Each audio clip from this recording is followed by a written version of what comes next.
Tukiangazia mengine ni kwamba washukiwa watano wa uhalifu walioshukiwa kuiba shilingi milioni 1 kutoka kwa mweka hazina wa chama kimoja eneo la Sion Sigowet, kaunti ya Kericho, wamepigwa na umma hadi kufariki. Kwa mujibu wa kamanda wa polisi eneo hilo, washukiwa walimvamia mweka hazina muda mfupi baada ya kutoa fedha kutoka benki moja katika eneo hilo. Wakazi waliojawa na hasira waliwazuilia kutoroka, huku gari walilotumia likiharibiwa vibaya. Polisi walipata bunduki bandia na nambari bandia za usajili wa gari katika eneo la tukio ambalo kwa sasa linachunguzwa.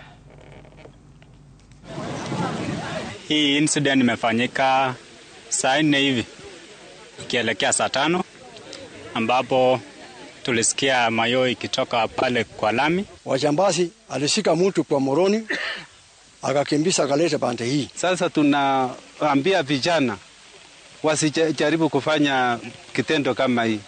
Si kila mtu amejionea pile walifanyiwa mbaya. Hii watu watano walikuwa kwa ile group ilikuwa inahangaisha watu wakati wa Christmas. We've been trailing them from last year December.